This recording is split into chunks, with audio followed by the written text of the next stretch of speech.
Hi everyone. I'm wondering if I left off one of my videos actually for Pointers2. So I have Pointers2 Part B. That's from last term. I don't have Part A, and so just to be on the safe side, I decided to re-record it. So in case you see it twice in the video list, that's the reason. So I like to point out what we're doing. We're just going to be doing some more advanced topics and pointers. So, and hopefully you'll get this actual joke from XKCD. Just if you do get this joke, it means you're doing okay. Okay, I would like you to try this out. We're going to do this exercise. You could do it on your own. I can go over the code if we want, or I can just make a new slide if we want. But I want you to try this out. I want you to make two functions called min max index 1 and min max index 2, whatever you want to call it. They'll take in an array of integers, the array size, because remember, you can't figure out the array size any other way. When we pass in an array, we just get a pointer. We don't know anything about that pointer. It's a pointer to stuff. It could be one thing, it could be 40,000 things. So we have to pass in the array size. I can't use the size of operation. It does not do that. It is the size of the thing being represented, the size of the pointer. It is not the size of the array. Anyways, so you'll write it twice. One time you'll write it and you'll use a struct. You'll return a struct. That struct you will make will store two values. Just say call the struct range, for example, and it will return the index of the maximum and the index of the minimum. So range index or something like that for the name of the struct. Number two, you should try to write min max index 2, but this time you need to pass in two additional parameters. So there'll be 4 parameters into this function. There'll be the array, the size of the array, and a pointer to the min index out, and a pointer to the max index out. Those values will not be set before you call this function. And by passing in pointers, I can actually set a parameter somewhere else.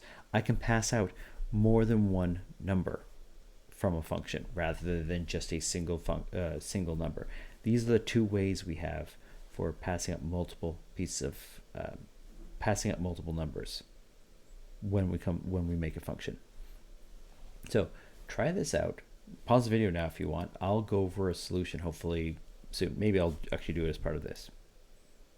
Okay, pause. Pretty please. Okay. So yeah, actually we can do that now actually.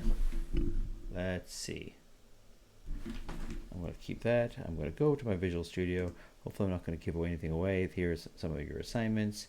Here's polymorph math. Here's bit 2400. I'm hopefully not going to give away anything, and I'm going to make a brand new project. And we're just going to throw in the bare minimum. Okay, it's an empty project. And it's not going to go to the repos. It's going to go to Google Drive, Carlton, bit 1400, fall 2020, class code, and let's just put it in here.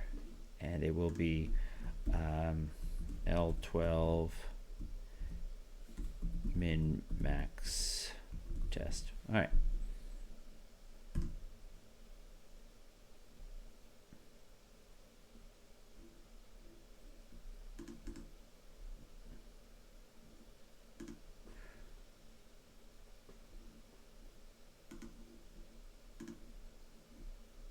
Status source.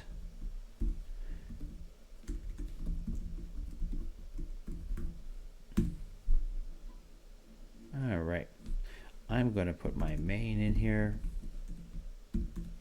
I'm going to make some kind of array.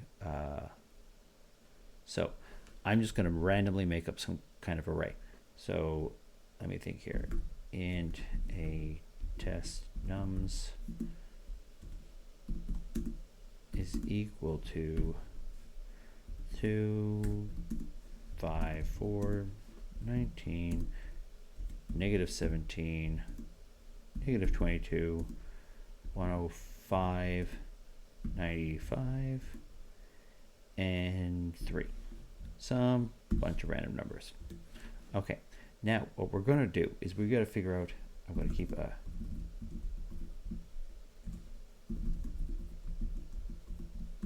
we'll keep those numbers around. We don't need to set them up quite yet. I'm going to make a struct. And so struct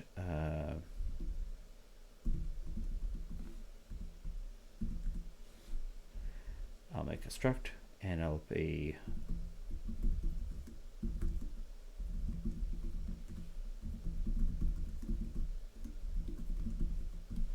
all right. So I'm going to make two different functions, one that is going to return a range index.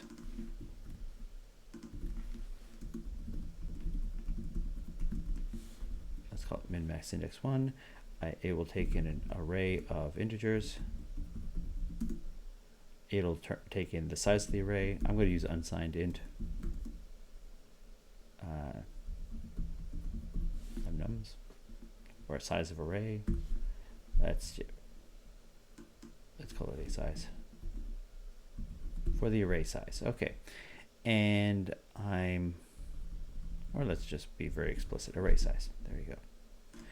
And then I'm going to do the same thing, but instead of what I had before, it's going to return. Let's make it void. And now I'm going to take in an int. Should be an unsigned int. I'll make it unsigned int.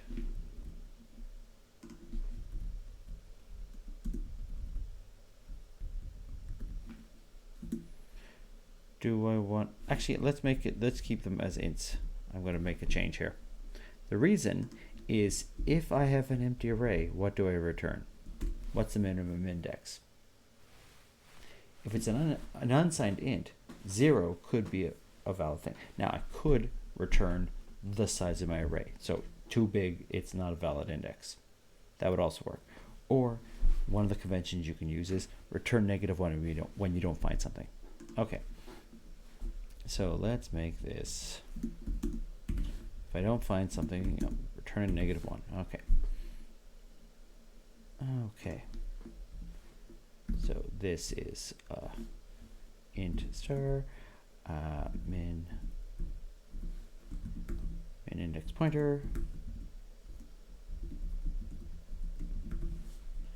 This will take in 4 parameters instead of 2. Okay. I'm going to write these functions in a second.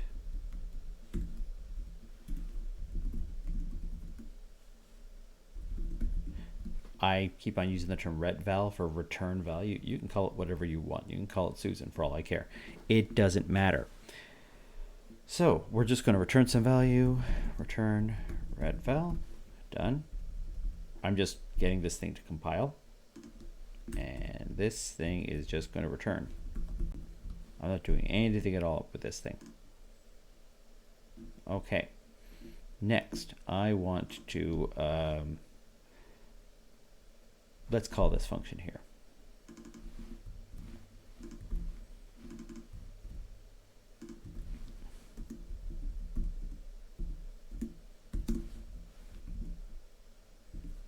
A test nums. And what's the size of this array? 1, 2, 3. Let's count from 1. 1, 2, 3, 4, 5, 6, 7, 8, 9. Let's actually make that a constant. Constant int array size. We can't get it out. That way, if I added another element, I don't have to change it in a whole bunch of different places. Okay, that's 1. I'm going to call min max id x2, and I'm going to put this whole same thing back in there. And I'm going to put pointers to my min index and a pointer to my max index. Both of these functions should do the same thing. And then afterwards I'm going to return 0, but I'm going to put a breakpoint in here and I can look at what my data look like. Okay, haven't done anything yet. Good to know. So first off, I need to figure out, without changing my everything here, if a nums, when we deal with a pointer, I always deal with this scenario, return red val. So, and let's make red val max index is equal to -1, val min index is equal to -1. Okay, we're just going to set things to safe values. I might need to include something in here. Let's figure out what that is. Include, sure. It's also equal to 0, so I could just check to see if it's equal to 0, but I want null, the word null. And I didn't have any other includes in there, so good enough. Something that makes it work. Okay, if that's equal to null, I stop. Otherwise, I'm going to use for loop.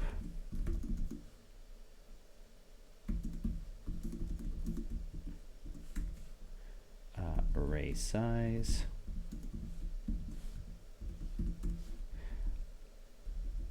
And I'm going to check for every time I go to a new element of the array, I check to see if it's smaller than the previous version. I'm going to actually start at value 1. I'll tell you why in a second. So you could start it off at 0, but then I have to worry about some other little things. Okay, red val dot max index is equal to 0. And you're probably wondering, what the heck am I doing here? Well, or I also need to say if this is equal to null, or array size is less than 1, then I'm just going to return a value. I'm just going to return this sort of safe, the index is out of bounds thing. Otherwise, I'm going to start off by saying the very first element is going to be my min and my max, because I got to have something in there. I can't go to element -1. So what I want to do is I'm going to say if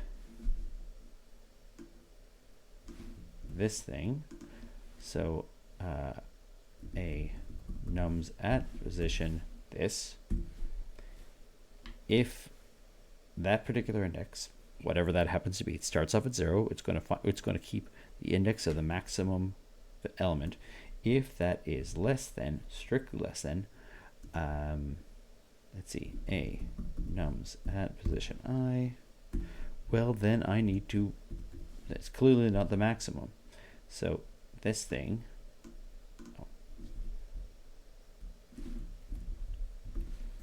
is equal to I. I'm also going to do that for the minimum.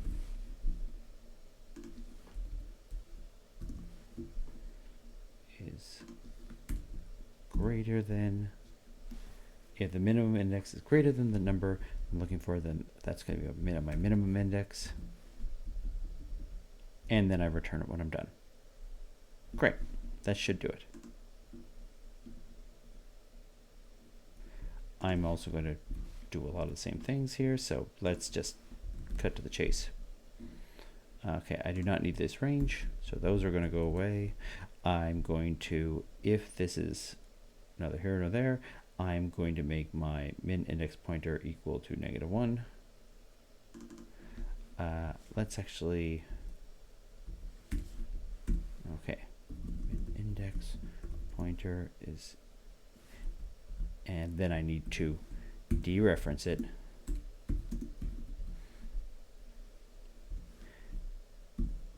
Max index pointer, the value where it's pointing to should be set to -1. That's what we're asking for here. Okay. I don't need this part here, although I could still do what I'm doing here. So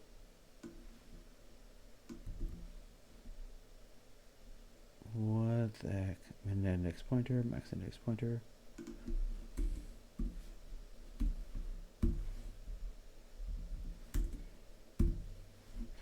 All right, I'm going to get rid of that. I'm going to go through, this is the same thing as I did. The logic is identical to what I did before. The only difference is I'm going to be using this instead of what I had before. max, max. I'll fix it to min in a second.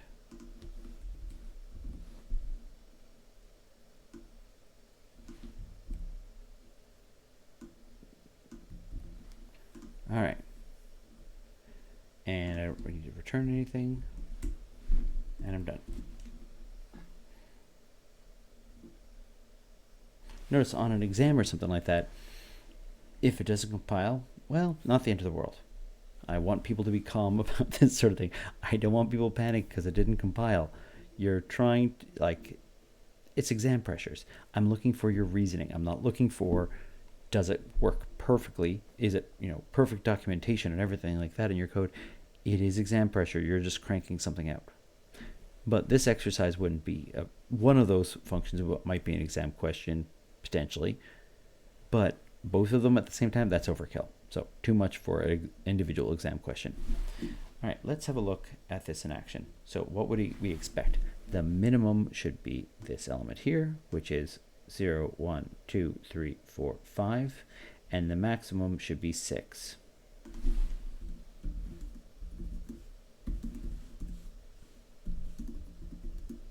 And I want to double check my code just to make sure it works. And I'd probably run it with a bunch of different functions just to see what happens. Oh, we got a latest center equal then mismatch. Let's have a look at what the heck that did. All right, so I have this thing stopping. I'm checking to see 5 and 6 for the min and the max. So that worked. And let's see, min and max, the min index value is 5. The max index value is 6. Notice one problem we might have with using pointers. What if I flipped around the min and the max? I just accidentally typed them in the wrong order. Nothing's going to stop it from, it's going to assume one is a min, one's max. There's no way of testing that. It's easy to produce a bug. Versus if I'm using a struct like this, well, I'm putting it in the min part, I'm putting in the max part, I'm passing in or passing out an entire struct. There is no ordering of parameter problem. All right, I want to see what the heck is going on here. This is a mismatch between, no, that should be fine. That should be fine. I have no idea why it was yelling at me. Array size unsigned, that's why.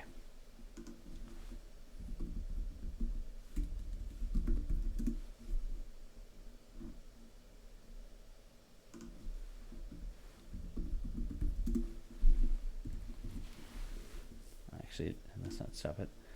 That's actually, we can continue, and that'll do it.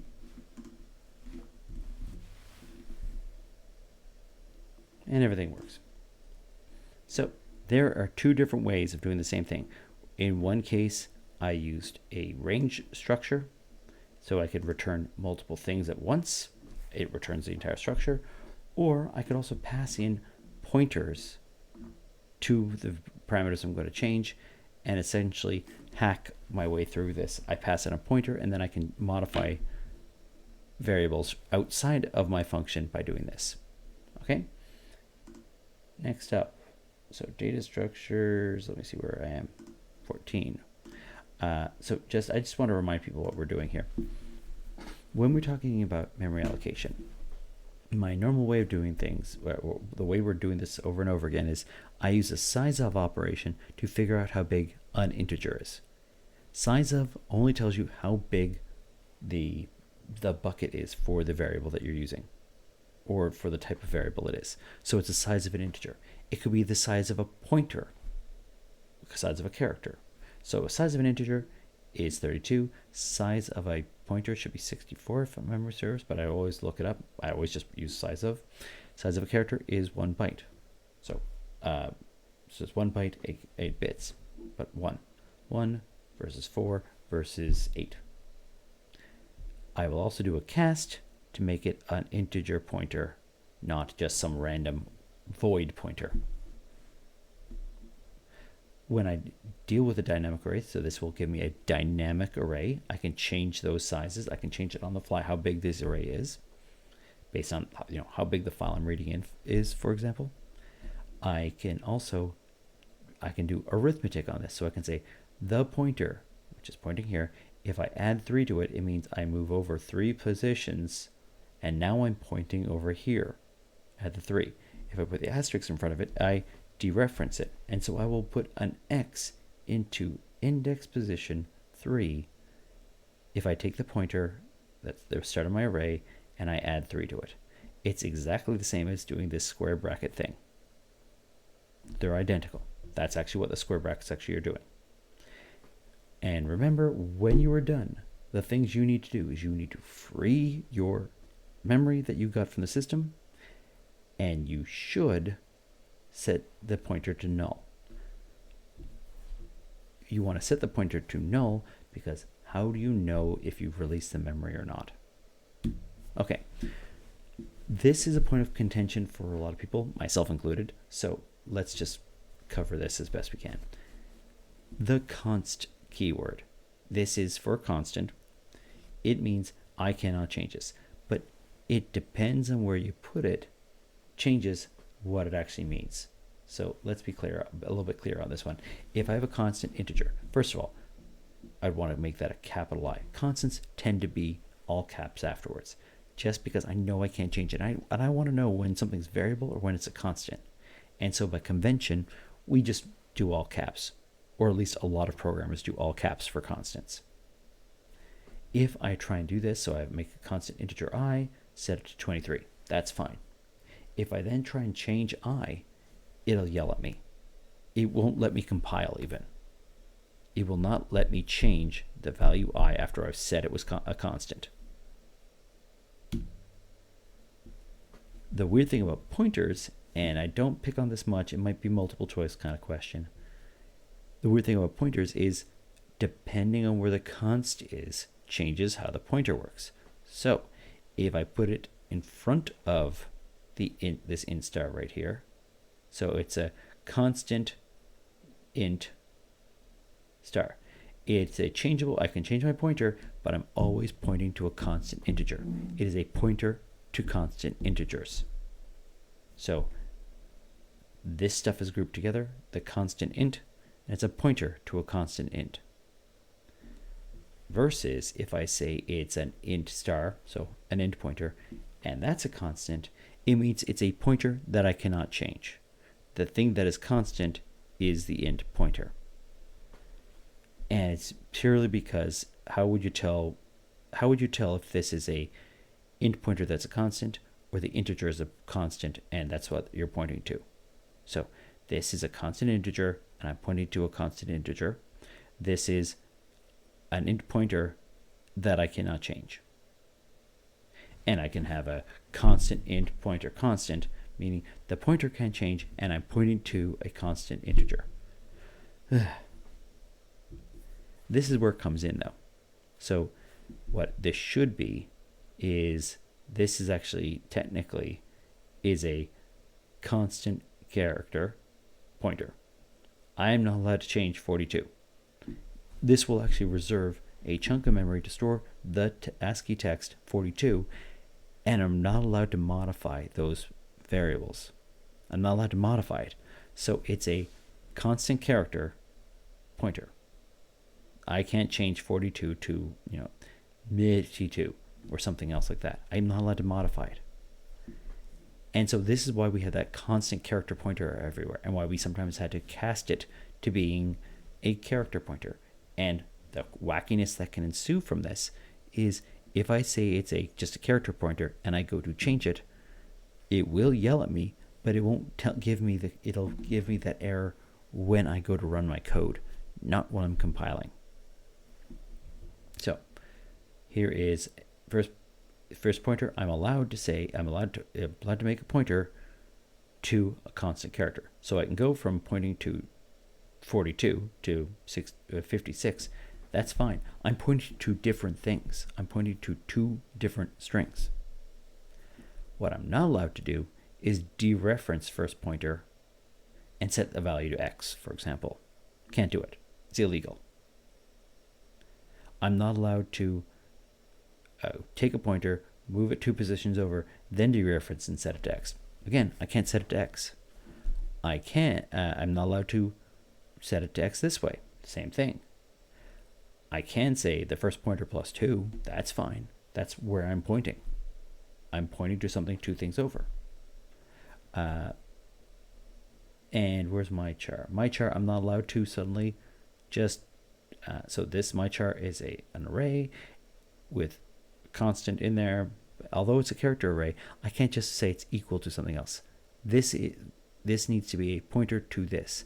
I cannot change my char. Once I make a static array, I can't point it to something else. It's actually a constant character. This would be a character pointer constant in that case. I cannot point this thing at anything else. It's pointing to this array of 10 characters.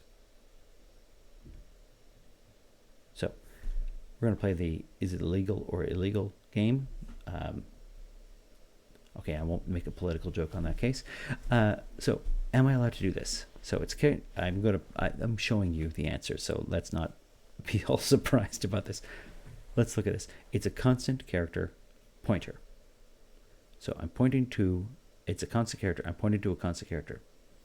So the first one, fine. I'm pointing to a constant character. I'm not allowed that initial F is a constant character. I'm allowed to point to it.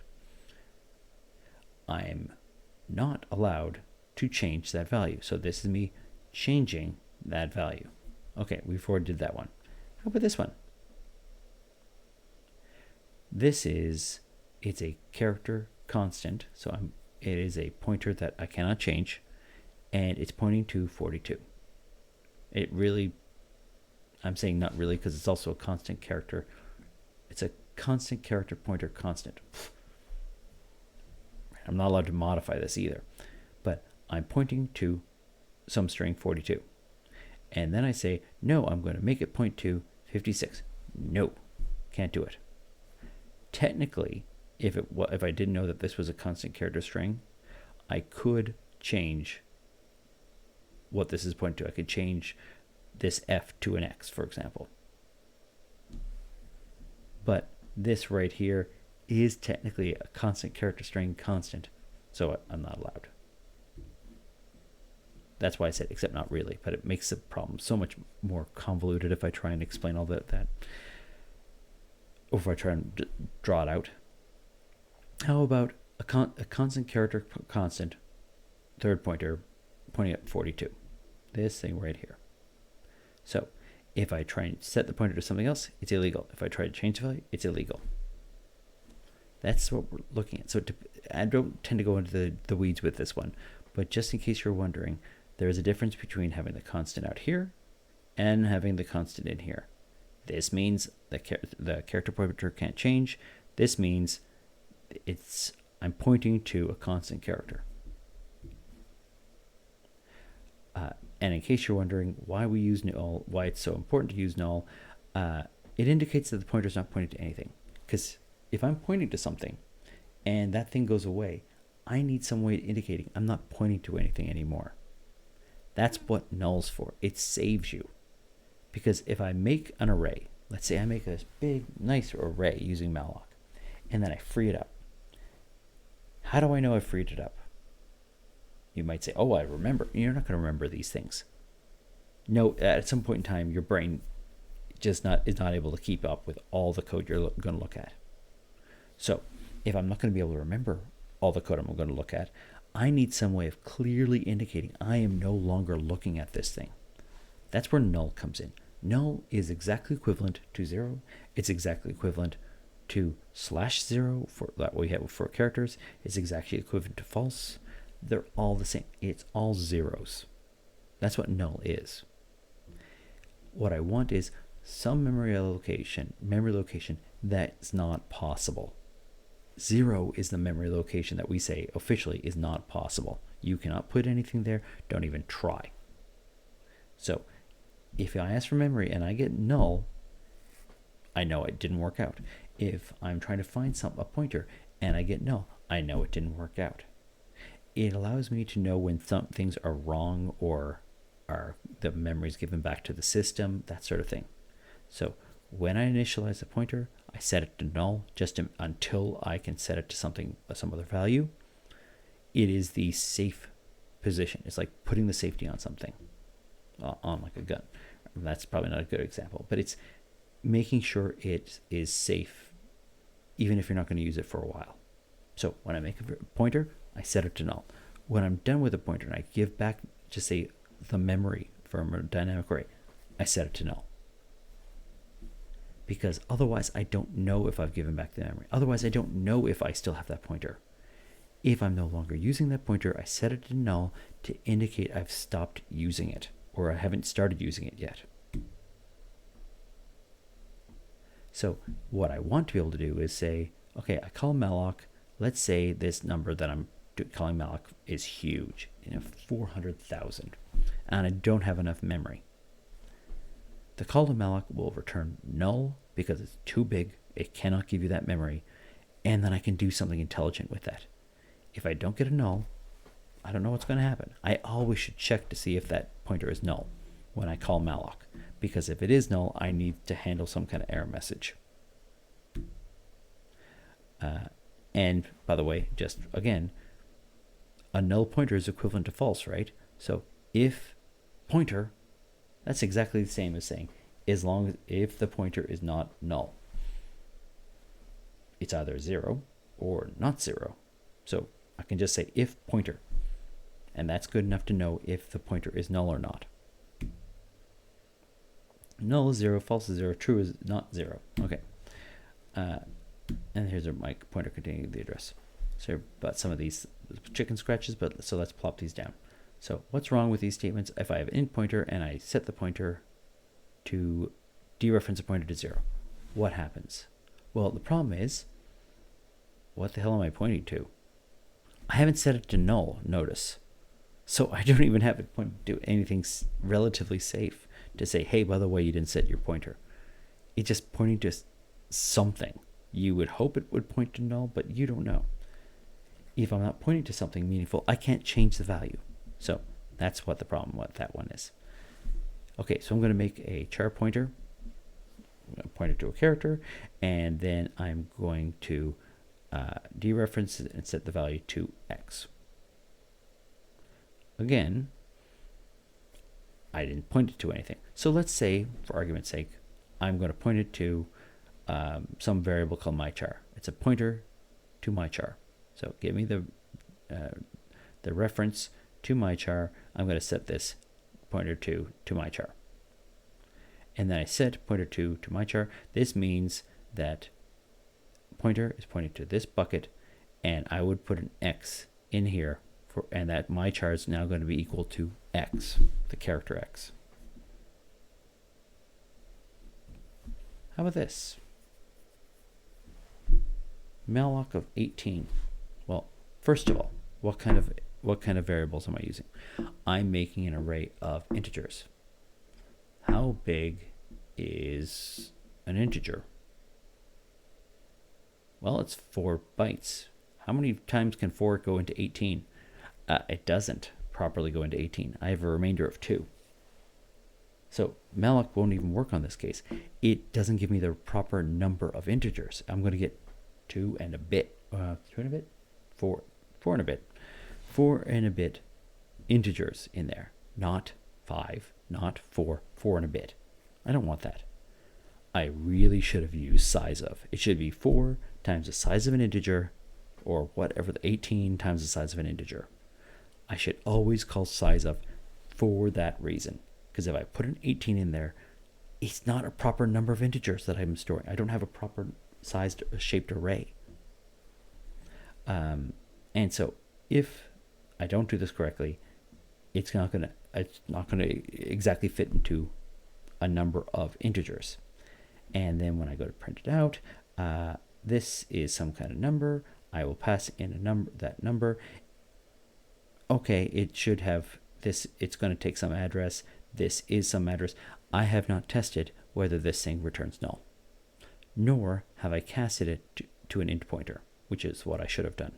So there was a whole bunch of different things here.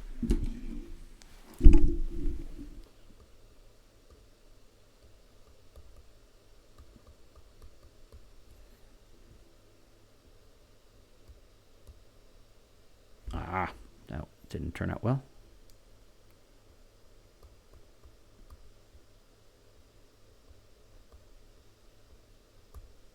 So now you might say, well, what are the chances of not having 18 bits of or 18 bytes of information? Well, that's not very likely. Still, you don't know. So you should always be checking to see if that thing is null before you start using a point. After you call malloc, you should always be checking to see if that pointer you get back is null. Okay. When we get them back, I've now rounded up to where the next video starts. We're going to be looking at common programming errors like not setting a null pointer, and let me see here, not releasing the pointer when done, and using an allocated memory location before initialization. So I initialize something and then I start using it without setting. So I made this big array and then I'm actually trying to print off something, but I got gobbledygook in there. So using an uninitialized array, using a pointer before it's initialized, and then not setting a pointer to null as well, I would throw in there, and also not releasing the pointer when done. Okay, then we'll also look at some memory leaks as well. That should be next video. And if it's not, well, let me know because I need to make sure we do that. By the way, you can also create a memory leak quite nicely by just calling malloc a whole bunch of times. Look at this. You just keep on calling malloc. As long as you're getting memory, you will keep on calling malloc with 50,000 elements each time. You will eventually run out of memory. Don't try this at home. Notice I didn't even try and run that. Okay, so when we come back, we'll be looking at common mistakes that people make while coding when dealing with malloc and with pointers. Thanks, everyone.